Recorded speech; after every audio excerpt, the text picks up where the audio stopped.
Começando mais um episódio, hoje eu tô aqui e vou contar uma história difícil, inclusive dar uma pequena definição, porque é pra ser mesmo esse um lugar um pouco aberto, pra saber o que vocês acham. Não esqueçam de depois mandar uma mensagem pra gente, falar o que vocês acharam da história, dizer um oi, seguir a gente lá em todas as redes, no Twitter, no Instagram, @rapofm. Que aí assim vocês ligam a notificação e ficam sabendo quando tem postagem nova, quando tem novos episódios. E a história, especificamente de hoje, que eu vou contar, o nome da história poderia ser O Mistério do Quarto Fechado ou O Pássaro Lento. E aí depois, aos poucos, também vai dar pra entender isso ou não. É uma história sobre desaparecimento, sobre tradução, sobre disputa profissional, sobre instituições, colaboração científica, investigação criminal, falsificação, família, pacto. Hoje é uma história cheia de camadas. E olha só o que aconteceu.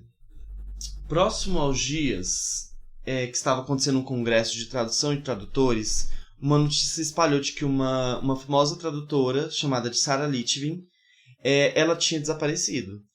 E a história ela vinha acompanhada da informação de que ela tinha ido trabalhar em uma biblioteca e depois disso ela não voltou a ser vista depois dessa ida dela para a biblioteca. E assim como todo congresso, é cheio de apresentação interessante, tem mais um monte de apresentação que também é irrelevante, que alguns acham que é pelo bem da ciência, né, para a construção da ciência, outros é só porque mesmo são apresentações irrelevantes. Mas a Litvin, que eu vou aqui carinhosamente chamando ela de Litvin, ela estava inclusive anunciada para uma apresentação no Congresso. Ela era conhecida por ser muito produtiva e porque, além dela traduzir em várias línguas, ela pensava e escrevia com muita lucidez, assim, de uma forma muito provocativa, sobre o processo de tradução. Também ela era ativa na Confederação de Tradutores e ela tinha sido candidata em uma das chapas de oposição.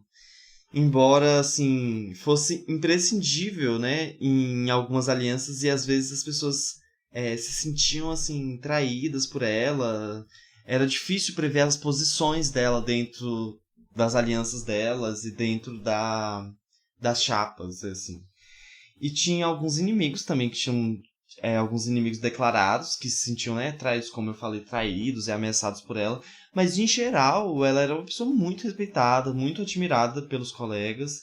Inclusive, ela tinha feito um ensaio muito importante no processo da academia. Grandes professores utilizavam esse ensaio em sala de aula como referência na questão de tradução. E eu vou citar para vocês um trecho desse ensaio, que dizia assim: quando leio em inglês um poema escrito originalmente em inglês, eu, falante de espanhol, estou lendo o original.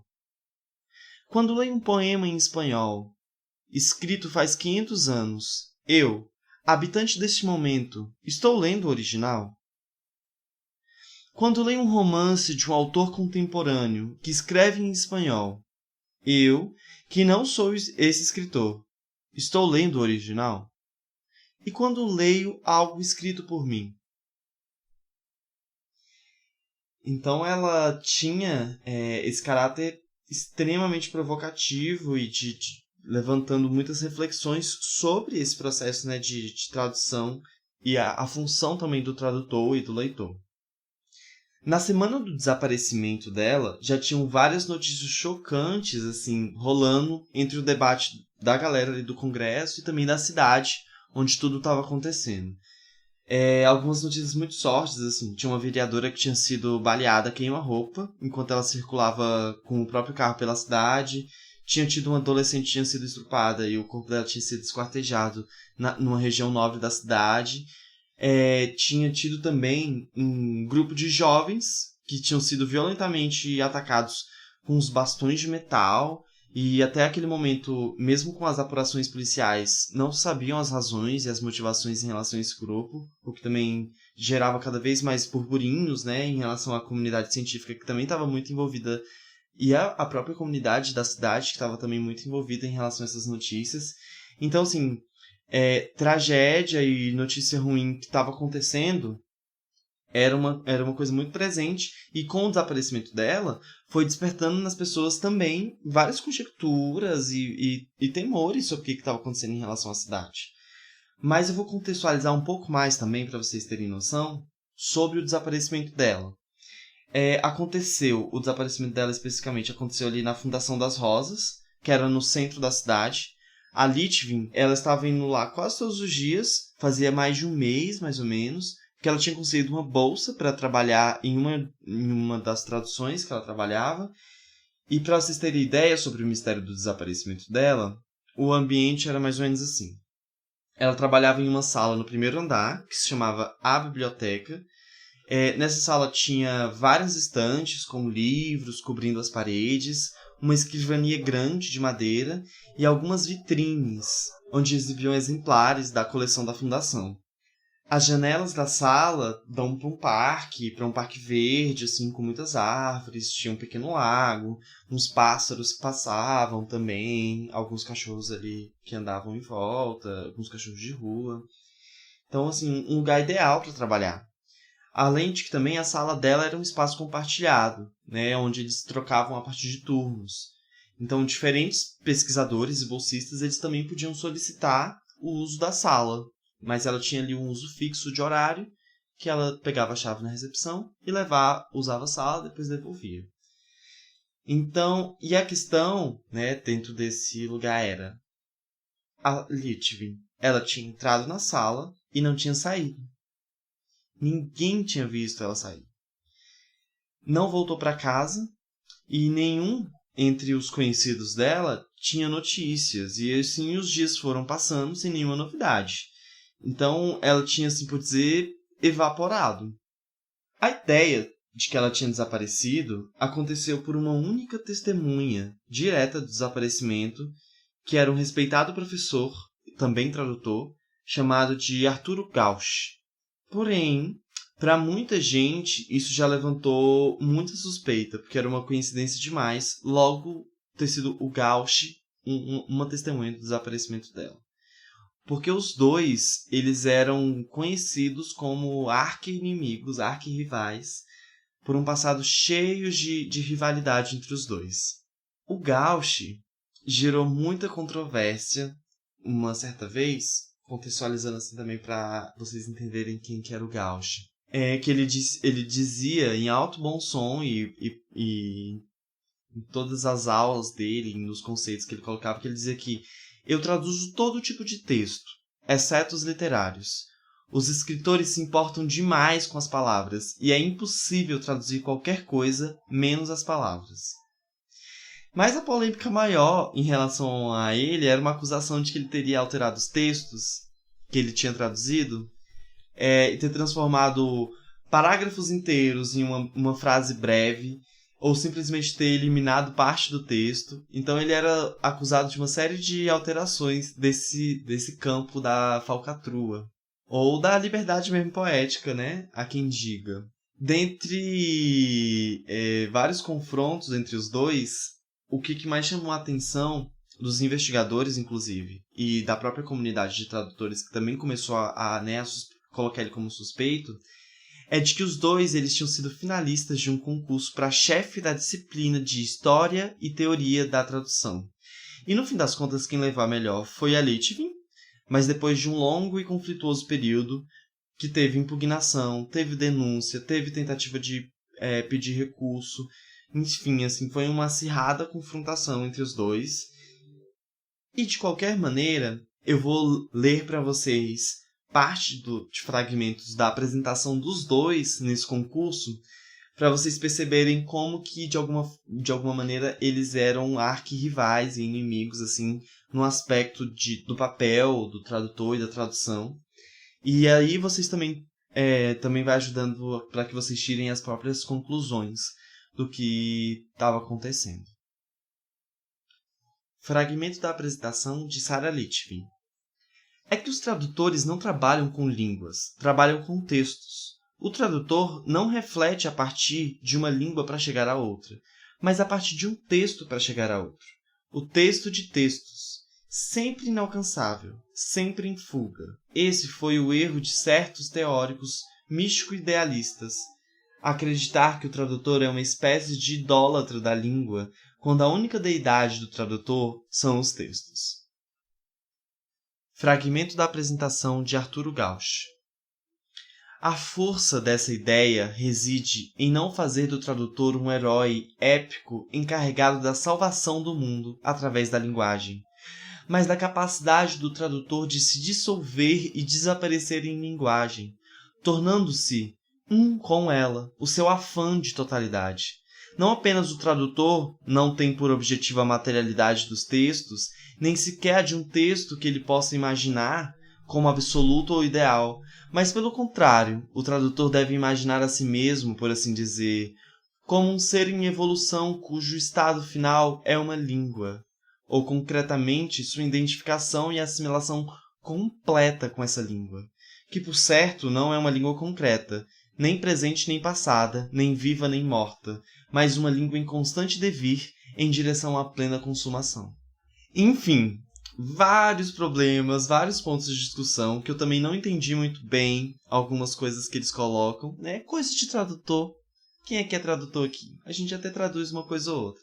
Mas que configurava, assim, né, pontos de disputa, de confronto entre os dois. E aí o Gauch foi se tornando cada vez mais o maior e único suspeito à medida que as coisas foram aparecendo também. Para eu também não ser acusado de ser tendencioso, eu vou ler o próprio testemunho do Gauch para os investigadores, para também ajudar vocês a tirarem as próprias conclusões até que a própria história encontre o lugar. Testemunho do Arturo Gauch. Cheguei à fundação uns minutos antes do meu turno. Esperei um pouco. Quando vi a sala não ficava livre, bati na porta. Ninguém respondeu. Escutaram-se uns sons como se fossem passos. Embora talvez viessem de fora. Tentei abrir, estava fechada com a chave. Desde que cheguei até que bati na porta, não vi ninguém entrar ou sair. Fui perguntar à secretária da recepção, no térreo. Ela me disse que quem estava na sala era a tradutora que tinha o turno anterior, que era a mesma que lhe dera a chave horas antes, que não a tinha visto sair e nem tinha recebido a chave de volta, que ela devia estar ali. Ela revisou a planilha de reservas e confirmou que era o turno de outra tradutora, Sarah Litvin. Fiquei surpresa ao ouvir seu nome, porque a conheço há vários anos. A secretária abriu a porta com uma segunda chave. A sala estava vazia, as janelas estavam fechadas e trancadas por dentro. Tudo estava perfeitamente em ordem. Com a notícia sendo publicada nos jornais e nos tabloides, um jornalista imaginativo, que essa parte eu particularmente amo, pegou as apresentações feitas pelos dois no Congresso e propôs a hipótese de que a Litvin tinha se desmaterializado como consequência e arauto de sua tarefa de tradutora e confirmação das teorias do rival dela, que era o Gauch. Começou também a circular o rumor de que a comunidade de tradutores acreditava que havia uma língua e que essa língua era um estado superior e que os tradutores eles podiam ascender divinamente e antes de outros tradutores quando se deparavam com essa língua.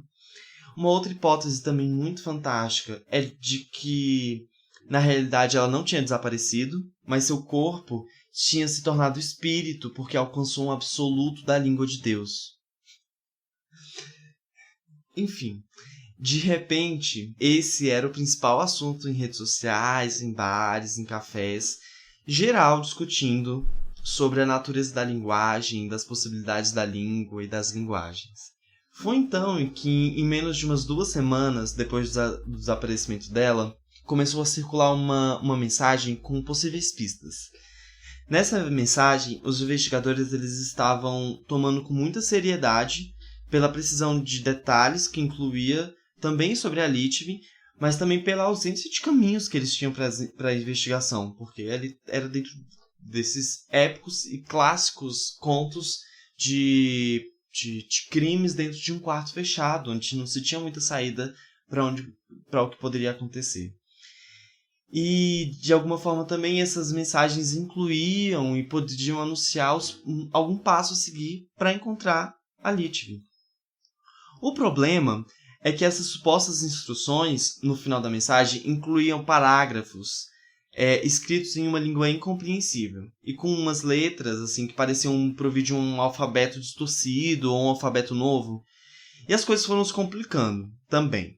Quando a própria Fundação das Rosas, eles fizeram uma investigação, fizeram um inventário dentro da fundação, né? Um inventário que é essa espécie de catalogar tudo aquilo que se tem, fazer esse levantamento, esse grande e intenso levantamento. E aí eles perceberam que faltava em uma das vitrines da sala um manuscrito que tinha sido substituído por uma cópia de má qualidade. Esse manuscrito tratava-se de uma obra inédita de um reconhecido poeta visual que já tinha morrido e etc. Era um caderno com umas páginas, com umas figuras, uns desenhos, uns esquemas também assim muito carentes de palavras, esses esquemas, mas o sentido assim especificamente e critério de organização geral dessas imagens, desses esquemas, era um mistério também assim, para os especialistas. Não se sabia como traduzir aquilo, ou se tinha, de fato, alguma possibilidade de tradução. A vitrine, especificamente, ela estava perfeitamente fechada, inteira, não parecia ter sido forçada, não havia, de fato, nenhum sinal de que alguém tivesse tentado abrir. E foi acionado outras tantas mais hipóteses, de que talvez a Litvin poderia ter roubado o manuscrito, mas nesse caso, como é que ela tinha feito isso, né? Ou que também quem raptou a Litvin também roubou o manuscrito, ou que as duas coisas não tinham nenhuma relação. Então, ajudou e também atrapalhou, mas o resultado disso foi que o universo dos tradutores, né, essa grande comunidade dos tradutores, eles começaram a se mobilizar para tentar traduzir essas duas mensagens, né, essas duas coisas que tinham aparecido. Tanto essas mensagens por parte dos jornalistas, quanto essas partes do manuscrito que tinham aparecido também. Porque eles achavam que, com a tradução disso, poderia levar à localização de onde estava a Litvin, como também, ou tipo, a localização do cadáver dela, porque já tinham dias que ela estava desaparecida. E assim, esse assunto ele foi virando quase que religioso, assim, a gente poderia chamar até que virou um assunto exegético, assim, dentro da comunidade de tradutores. Porque começaram a chegar várias propostas inesperadas, no que parecia também até um concurso de tradução para quem conseguiria traduzir esses manuscritos e essas mensagens. E aí eu vou contar para vocês um pouco do que foi aparecendo. Uma associação chamada Voynich ofereceu ajuda. Eles tinham tipo, uma tradição e toda uma reputação de 5 séculos de experiência com tradução. Fracassaram, não conseguiram encontrar algum resultado consistente. Um outro grupo experimental propôs uma ultra.neo multi-tradução. Eles enviaram cerca de 100 possibilidades de traduções possíveis, o que também não colaborou para compreender o que estava sendo colocado ali em cena. Teve um grupo em Montevidéu que tinha a hipótese de que se tratava de um derivado de uma escrita codificada de um chamado Felisberto Hernandes, que eu também não sei quem é, para dizer para vocês quem era esse Felisberto. Teve um tradutor da Armênia que mandou uma tradução em uma língua totalmente incompreensível, afirmando que as duas incompreensões se cancelariam mutuamente e que o equilíbrio semântico universal restauraria e revelaria os significados de ambos os textos. Que, assim, não ajudou em absolutamente nada ter mais um texto incompreensível. Enfim, o caos foi se apoderando das notícias entre os tradutores do mundo todo. E até que, tipo, uma primeira parte, né, uma primeira metade da solução veio de Campinas, no Brasil, de uma professora universitária, que dizia ter reconhecido algumas palavras de fragmentos de frases em aramaico dentro desse manuscrito. Algo que parecia com aramaico, num método que ela chamou de... é um método que era chamado de assimilação mimético-analógica. Que queria dizer o seguinte: se ali parece um A, faria uma transcrição para o A. E aí, assim, ela foi reconhecendo uma série de padrões e palavras que foram aparecendo também. E uma segunda metade da solução chegou de Toronto, no Canadá, por meio de uns especialistas em textos budistas, que diziam que parte do que não tinha sido reconhecido como aramaico também correspondia ou tinha uma aproximação muito grande ali com algumas palavras e algumas frases em Pali, né, que é uma língua antiga usada pelos primeiros sutras. A combinação das duas traduções, aproximadas do aramaico e do pali, gerou um resultado que descrevia um lugar. Ainda assim, com a descrição desse lugar, ainda era impossível localizar, só com uma breve descrição, que também não era muito informativa, identificar esse lugar, onde é que quer que fosse esse espaço. Mas aí virou essa grande corrida para que fosse revelada a localização da Litvin, ou que fosse revelado onde estivesse o corpo dela, nessa tentativa de solucionar o desaparecimento. E como as traduções não davam características concretas para a localização, só sugeriu para uma grande proliferação de diversas interpretações do que tinha acontecido, e muito maior, né, essas proliferações muito mais intensas do que a busca real pelo significado do manuscrito ou pelas próprias investigações de onde é que estavam a Litvin, o que tinha acontecido com ela. E assim a história foi seguindo dentro desse mistério, antes que ele fosse descoberto, mas cá entre nós, já que você chegou até aqui, eu vou contar um pouco também o que foi acontecendo nos bastidores.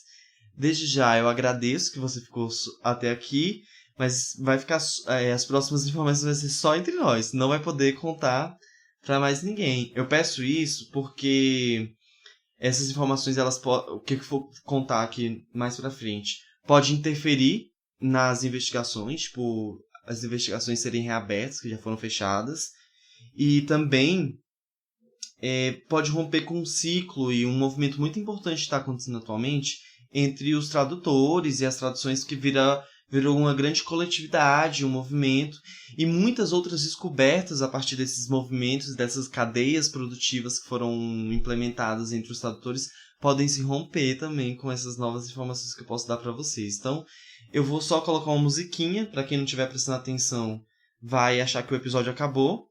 E aí, quem quiser ficar, fica aí, que eu vou contar algumas coisas dos bastidores também. Editor, coloca uma música aí. Música. Aqui tem uma música. Parampam, parampam, parampam, parampam, parampam, música. Vamos lá, já que você tá até aqui. A Litvin e o Gauch, eles se conheciam desde a época que eles eram estudantes. Eles tiveram uma inimizade durante anos, assim. Que eu também relatei lá durante a história, esse processo de inimizade dos dois. E se reencontraram uns meses antes do ocorrido desaparecimento dela. Eles se encontraram no Museu de Belas Artes, em uma cidade pequena lá da França. Os dois, sem saber que um ou outro ia, tinham sido convidados para um congresso na Associação Europeia de Tradutores. Embora teriam gostado de evitar o encontro, uma vez que se viram cara a cara, talvez porque também resolveram ficar, talvez também porque a situação era meio insólita e a confrontação entre os dois era no mínimo ridícula. Mas já era inevitável ali o encontro entre os dois. E eles se surpreenderam a si mesmo quando eles começaram a conversar. E essa conversa seguiu por uma longa noite. E essa noite, uns dias de passeio. E aí, em um desses dias de passeio no sul da França, os dois, depois de anos de discórdia, já consideravam que não fazia mais sentido perpetuar essa discórdia. Não queriam mais saber também mais nada sobre aquilo e assim por diante. E eles foram trocando assim, inúmeras histórias, até que o Gauch contou para Litvin sobre um manuscrito incompreensível escrito pelo avô materno dele. O avô materno se chamava Leon Giorno. Giorno, né, em italiano. Que era descendente de judeus sefardistas, que antes eles tinham sido expulsos e eles se assentaram numa região chamada de Andorra. Esse avô do Gauch, ele tinha vivido as atividades dele como comerciante intermitente. E embora ele lesse muito e tivesse se dedicado durante muitos anos a estudos de línguas sacras da antiguidade, ele não chegou a poder se aprofundar nisso, exatamente porque ele tinha que trabalhar para sustentar essa família, e o trabalho que ele conseguia era como comerciante intermitente, vendendo diversas e diferentes coisas. O manuscrito era, na verdade, uma breve nota escrita num papel amarelo, sem pauta, no qual segundo a própria lenda da coisa, estavam instruções de um quadro valioso. E por inimizade da família, ou até mesmo por rancor da parte do Gauch, sabe-se lá por qual razão própria, também da parte do avô, ele decidiu esconder esse quadro, ou esconder a localização disso, ou esconder sobre a questão própria do manuscrito, onde é que esse manuscrito estava. E a avó do Gauch tensionou muito para que o Gauch perguntasse para o avô, conversasse com o avô, para descobrir onde é que estava isso. E aí, quando o Gauch foi perguntar para o avô, insistindo, sobre revelar sobre esse manuscrito, ou sobre a tradução desse manuscrito, antes que o avô dissesse onde é que estava isso, o avô morreu. E aí, na realidade, essa insistência virou um delírio, assim, agonizante da parte do avô com o Gauch, numa situação muito complexa ali da passagem do avô. E aí ele resolveu revirar a casa para procurar algum manuscrito por insistência da avó, e até que ele encontrou essa nota com essas línguas sacras ali, essa língua um pouco escrita, e em cima estava escrito: aqui está Jerônimo. O resto da língua desse papel estava totalmente incompreensível, escrito carinhosamente à mão, em uma língua indeterminada, mas de alguma forma também lembrava um pouco um alfabeto romano. Pouco tempo depois de contar essa história, que o Gauch conta essa história para ela, para Litvin, simplesmente por cobiça, até porque já não existia mais uma disputa entre os dois, a questão do manuscrito já era uma coisa quase remota dele, mas ainda existia uma possibilidade, mesmo que remota, deles enriquecer com esse tesouro improvável. E porque também os dois viviam uma vida tediosa de tradução, de academia, de uns concursos, de umas disputas engendradas apenas por egos. E seria até uma aventura interessante ir atrás desses manuscritos para que eles pudessem descobrir o que estava ali, até encontrar um tesouro. Uma grande noção de um tradutor seria entrar num tipo de aventura dessa. E aí eles imaginaram um plano para que eles pudessem descobrir isso. Combinaram de fraudar o desaparecimento dela logo antes do congresso para gerar a maior comoção possível no mundo dos tradutores, de uma forma que muitos dos tradutores se interessassem pelo caso e aumentassem as possibilidades de que alguém decifrasse o manuscrito, se que estava escrito algo que pudesse ser decifrado. Aproveitaram que na Fundação das Rosas a segurança era escassa e simplesmente esperou atrás da porta para que o Gauch receptasse ali, desse uma engambelada ali junto na recepção, e aí ele acenasse para ela e ela saísse, e aí ela saiu andando pela porta da frente do prédio, pela porta principal, sequer entrou na sala na qual supostamente ela tinha desaparecido. O manuscrito incompreensível do avô, é claro, o texto incluía na mensagem que seguiu o desaparecimento dela. Depois bastou sugerir algumas notas incompreensíveis que podiam revelar o paradeiro da desaparecida, da Litvin, e esperar os resultados, assim. Enquanto ela estava em um hotel, numa praia de inverno, hospedada com outro nome. De quebra, eles ainda descobriram que eles podiam se divertir lançando umas hipóteses disparadas, assim.